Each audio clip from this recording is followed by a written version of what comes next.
Bienvenue sur cette vidéo de théorie traitant maintenant des formules de Poisson. Alors les formules de Poisson sont un formalisme mathématique, je peux dire, développé par le professeur Poisson au 19e siècle. Oui, il a vécu entre la fin du 18e et le début du 19e, si je ne me trompe pas. Il était professeur à l'École Polytechnique France aussi. Mathématicien et physicien. Alors qu'est-ce qu'il a remarqué, le professeur Poisson? Eh bien, on a parlé de dérivée temporelle d'un vecteur, d'accord?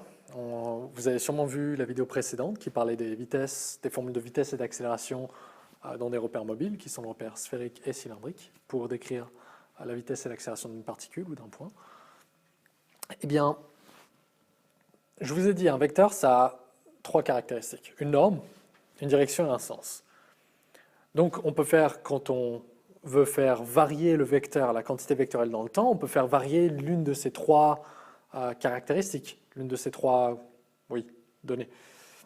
Eh bien, un changement de norme, c'est ce qui vous paraît le plus, le classique, c'est ce que vous êtes habitué à faire. Avant que vous ne travailliez avec des vecteurs, vous travaillez avec des scalaires, donc des fonctions qui renferment des nombres, et vous preniez la dérivée, et c'était intuitif, oui.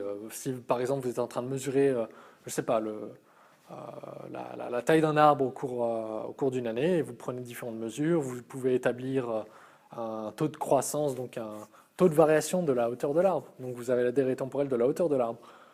Et ça vous paraît logique. Donc ce serait ça en fait. Si c'était la norme, ce serait ça. Ce serait la variation par exemple de la hauteur de l'arbre. Mais peut-être que en fait, on est en train de repérer avec un vecteur une des branches de l'arbre et que d'un seul coup, la branche elle va se décaler. Donc là, on va aussi avoir un changement de direction. Vous voyez, si on est en train de repérer depuis le pied de l'arbre jusqu'à une branche, donc peut-être qu'au début, oui, c'est selon une ligne droite et on peut se passer du vecteur, mais peut-être que la branche va commencer à partir comme ça. On ne va pas décrire exactement la longueur de l'arbre, puis ça va être une courbe, mais on va pouvoir toujours repérer le point qui est relié à ce bout de branche, à cette feuille qui est en train de partir sur le côté.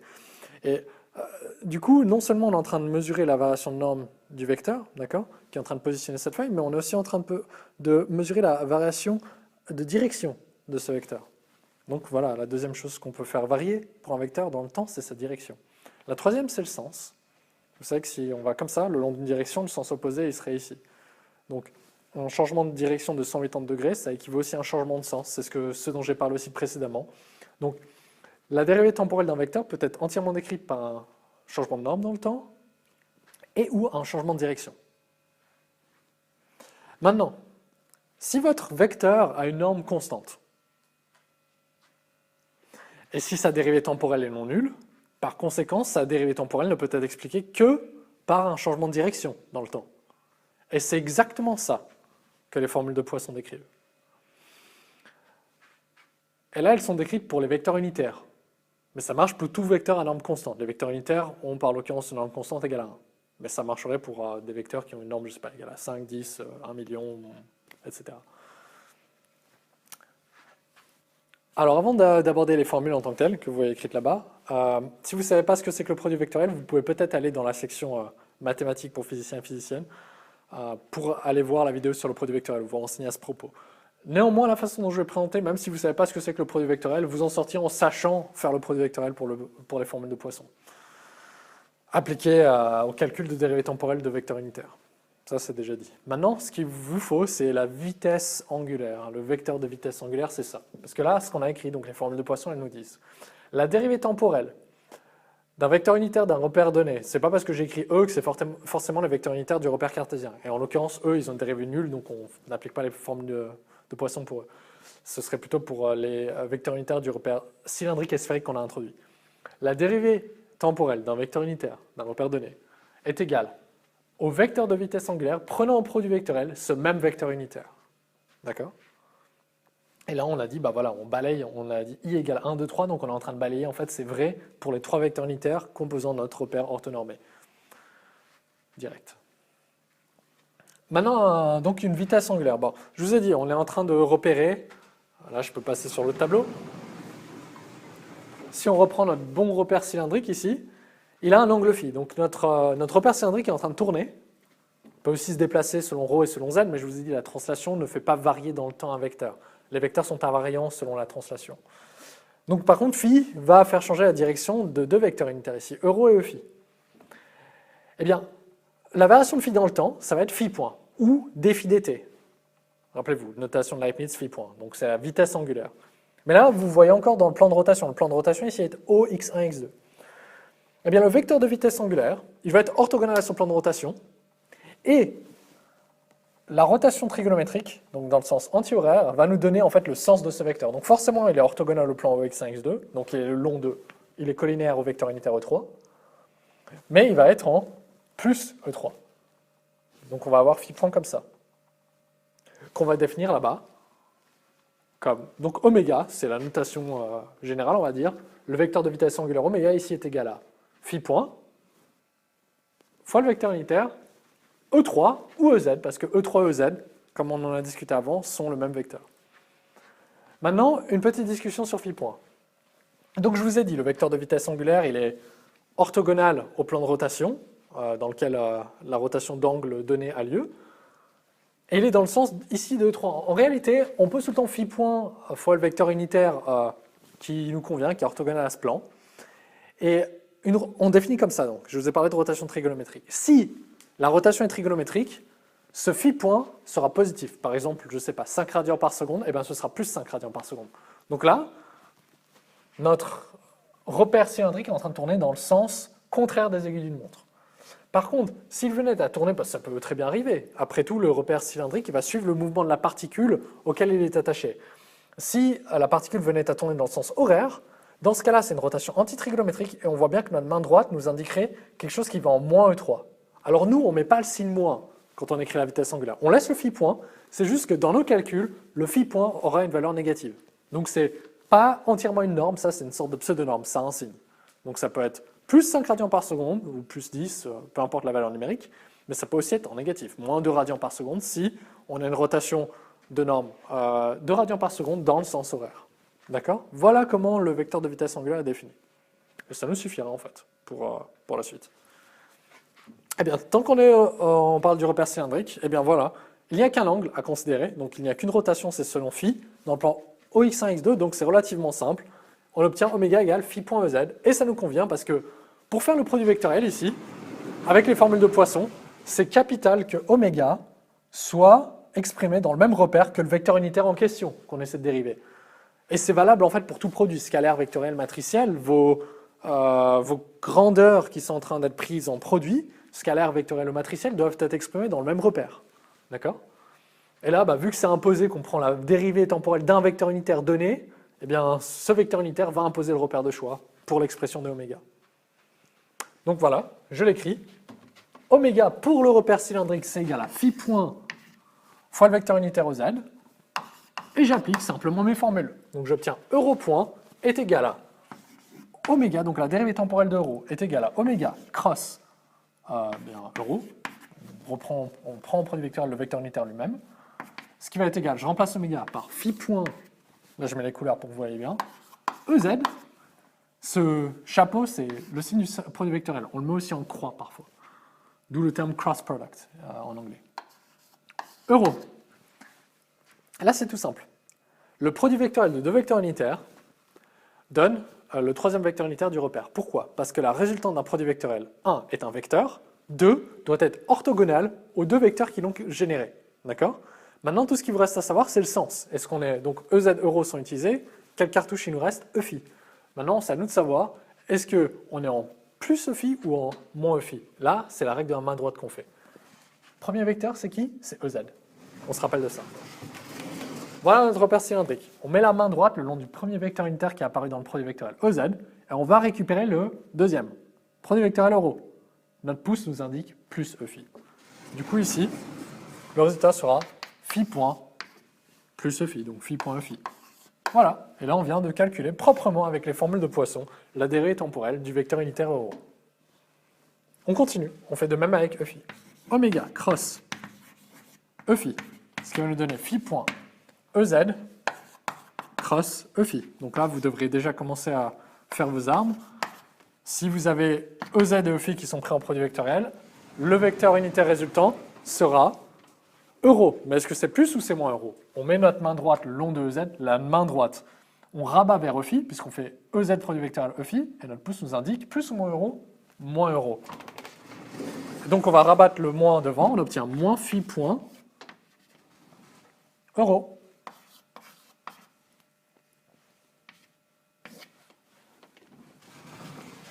Maintenant, même chose, on prend la dérivée temporelle du vecteur unitaire EZ. Je vous ai dit que la dérivée temporelle du vecteur unitaire EZ est nulle. Eh bien, on va le prouver avec les formules de Poisson. Oméga cross EZ, c'est égal à phi point EZ, produit vectoriel EZ, et il y a autre chose que maintenant je dois vous dire à propos du produit vectoriel. La résultante d'un produit vectoriel est un vecteur. Ce vecteur est orthogonal aux deux vecteurs qui l'ont engendré. Et le produit vectoriel de deux vecteurs collinaires est pire le produit vectoriel d'un vecteur avec lui-même est égal à 0. Voilà. Donc on a aussi on a bien prouvé que la dérivée temporelle de EZ est nulle. Je vous laisse un peu le temps de digérer ça. Mettez en pause la vidéo, revenez en arrière, faites-les, surtout ces calculs, faites-les. Faites-vous un dessin d'un repère cylindrique et faites les calculs pour vous en convaincre. Passons maintenant au repère sphérique. Donc le repère sphérique, il est là. Maintenant, qu'est-ce que moi j'ai fait? Là, j'avais représenté un vecteur phi point avec une flèche dessus, et après j'ai exprimé qu'est-ce que ça voulait dire, donc phi point. Pourquoi j'ai pas mis oméga directement? Parce que dans le repère sphérique, on ne peut pas mettre oméga directement. Ici, j'aurais pu, j'ai qu'une rotation. Là-bas, j'en ai deux. C'est-à-dire que mon vecteur de vitesse angulaire a au moins deux composantes. Mais peut-être qu'il y en a jusqu'à 3. Pourquoi? Bon, la rotation ici, phi point, je pense que c'est clair par l'argument d'avant. Dans le plan OX1, X2, l'angle phi est en train de croître ou décroître. Par conséquent, le vecteur de vitesse angulaire est orthogonal à ce plan. Une rotation trigonométrique nous donne un vecteur de vitesse angulaire qui est collinaire et dans le sens de E3. Ça, après, ça vient simplement, on laisse le phi point, c'est la pseudo-norme, et le signe nous indiquera si la rotation est trigonométrique, donc dans le sens de E3, ou horaire, donc dans le sens opposé à E3, donc moins E3. Maintenant, θ, ici. Et θ, il est dans quel plan? Eh bien, il est dans le plan de ce triangle que j'ai tracé en pointillé ici. Donc là, on a notre vecteur position, OP, de norme R. Si on fait la projection orthogonale sur le plan, donc là j'avais mis euro, EZ, c'était pour un autre exercice. Mettez de côté, on n'en a pas besoin pour le repère sphérique, sauf pour faire des démonstrations de dérivées temporelles, dont là, on n'en a pas besoin vu qu'on utilise les formules de Poisson directement. Donc là, on a ce triangle-là, lui il est en train de tourner autour de l'axe EX3, d'accord, avec l'angle phi. Donc si θ était constant, on aurait un triangle qui tourne autour de l'axe EX3, d'accord. Et si on devait générer une forme avec, ça ferait une sorte de truc, une sorte de cylindre avec un cône creusé dedans. Maintenant, on est en train de balayer θ. Donc pensez que ce triangle, qui est peut-être un nachos ou je sais pas quoi là, une sorte de chips, voilà, bref, triangulaire, eh ben, il va pivoter comme ça, d'accord, avec θ. Donc θ, en fait, est dans ce plan du triangle. Maintenant, il faut savoir quel vecteur unitaire représente ce plan. Bien, en fait, c'est les vecteurs unitaires ER et Eθ. ER et Eθ définissent ce plan. Donc PER Eθ définit le plan dans lequel la rotation d'angle θ a lieu. Par conséquent, le vecteur de vitesse angulaire associé à cet angle θ va être de θ point, et le vecteur unitaire associé va être E phi. Pourquoi? Parce que si le plan est défini par ER, Eθ, on veut un vecteur qui est orthogonal à ce plan, eh bien, on récupère simplement E phi, parce qu'il est orthogonal aux deux vecteurs unitaires qui constituent le même repère sphérique. Donc là, on a θ point E phi, même chose. Si on a une rotation trigonométrique dans le plan PER Eθ, on est en plus E phi, sinon notre θ point va prendre une valeur négative, mais ça, vous n'avez pas besoin de vous en soucier, vous mettez plus, et c'est vos calculs qui vous indiqueront dans quel sens a lieu votre rotation. Très bien, maintenant il y a un souci. Donc là, en fait, mon vecteur de vitesse angulaire a deux composantes. C'est un vecteur, donc je peux ajouter. J'ai une rotation ici, j'ai une rotation ici, j'ajoute les deux vecteurs, j'obtiens mon vecteur oméga. Alors pour le représenter, ça va être un peu dur, je ne l'ai pas fait, mais simplement on additionne les deux, qui serait quelque part par là. Maintenant, ici j'ai un problème, parce que E3, mon oméga, je vous ai dit, pour les formules de Poisson, il doit être exprimé dans le repère, ici sphérique, parce que je vais calculer les dérivées temporelles des vecteurs unitaires du repère sphérique. Par conséquent, E3, c'est pas bon. Je dois l'exprimer dans le repère sphérique. D'accord? E3, c'est le vecteur unitaire du repère cartésien. On s'en était passé avant parce que E3 et EZ sont égaux. Ici, c'est pas le cas. E3 n'est pas directement égal à un des vecteurs unitaires du repère sphérique. Par conséquent, j'ai fait le dessin ici. J'ai E3, d'accord? Hop, je fais translater ER Eθ. J'ai ER Eθ, et je vois que j'ai un angle θ avec ER. Donc, mon E3, il va avoir un cos θ plus cos θ, selon ER. Et il va récupérer un moins sin θ, plus cos θ ER, moins sin θ, Eθ. Alors, je sais que ça fait beaucoup de θ dans l'histoire, mais c'est juste de me suivre jusque-là. Et on garde le plus θ point E phi. Donc, vous voyez qu'en fait, en réalité, dans le repère sphérique, votre vecteur de vitesse angulaire a 3 composantes. En ER, Eθ et E phi. D'accord? Donc, je vais réécrire ce qu'on a là. Phi point cos θ ER moins phi point sin θ Eθ, θ, plus θ point E phi. Maintenant, j'ai rapporté donc le vecteur de vitesse angulaire du repère sphérique dans la référence absolue. Donc oui, en fait, ce vecteur de vitesse angulaire, il décrit la vitesse angulaire du repère dans le référentiel donné. Donc, bon, par rapport au repère cartésien qui lui est fixé, bien sûr, parce qu'on a besoin de mathématiser avec les angles, mais c'est dans le référentiel d'étude, c'est sa vitesse angulaire. Donc si on mesurait la vitesse de rotation et l'orientation de ces rotations, c'est ça qu'on aurait dans le référentiel d'étude. Pour le repère, c'est-à-dire si le repère, on pouvait le représenter, on pouvait le fabriquer, voilà sa vitesse angulaire dans le référentiel d'étude, ces rotations. Donc maintenant, je veux ER point. Donc là, c'est bien ER point, je veux la dérivée temporelle de ER. Ben, j'applique mes formules de Poisson, oméga cross ER. Sauf que mon oméga, maintenant, ben, il est un peu plus long, même beaucoup plus long.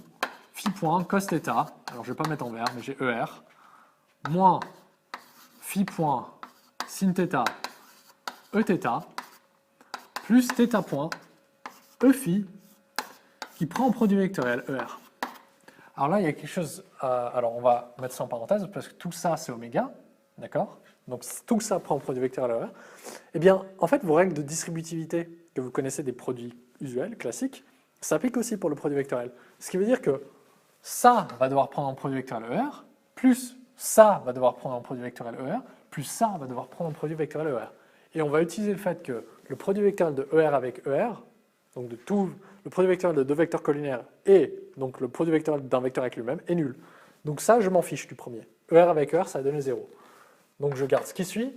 J'ai moins phi point sin θ. Donc ça, c'est des scalaires, je les écris. Et je vais avoir Eθ, produit vectoriel ER. Ma main droite va me dire, vous savez déjà que si j'ai Eθ ER dans le produit vectoriel, le troisième vecteur unitaire sera E phi. Donc là, j'ai Eθ ER, je vais selon Eθ, je rabats selon ER. Alors là, c'est un peu difficile à voir, mais je suis en moins E phi. Eθ ER, boum, et je vais contre E phi. Donc je mets le moins devant. Alors vu que j'avais déjà un moins, ça me donnait moins, moins, plus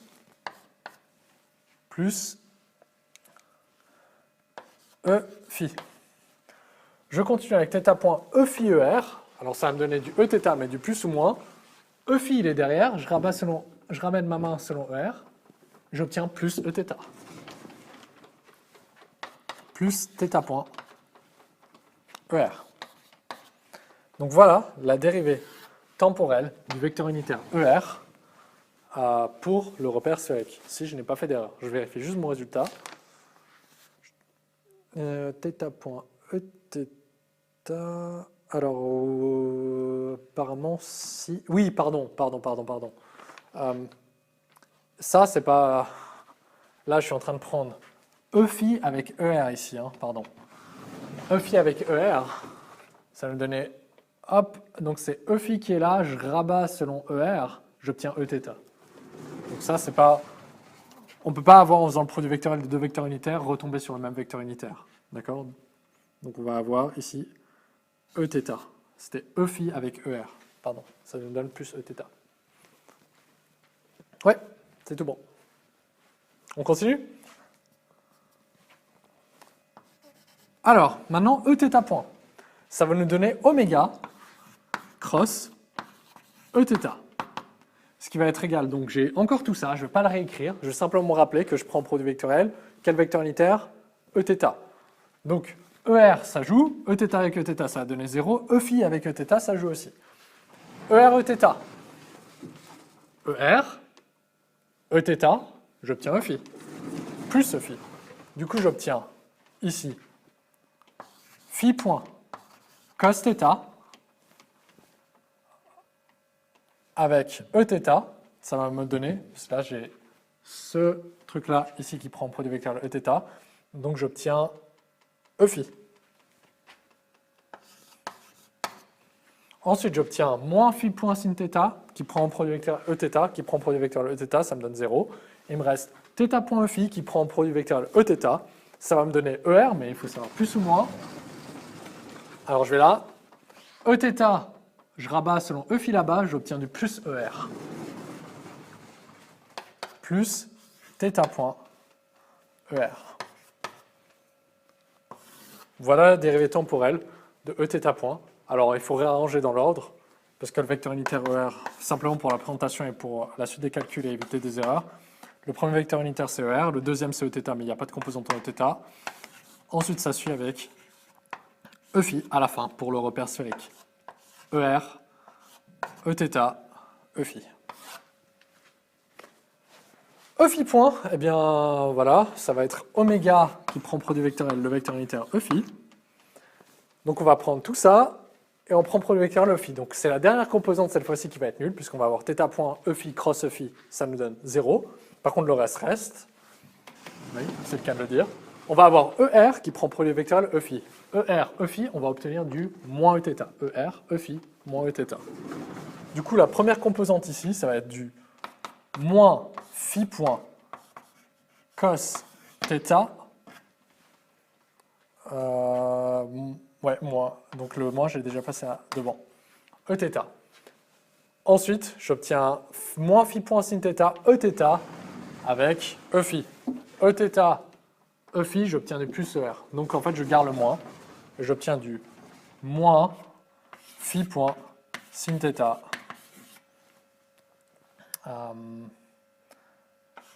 Donc je prenais en produit vectoriel Eθ avec Eφ, donc je vais avoir ER.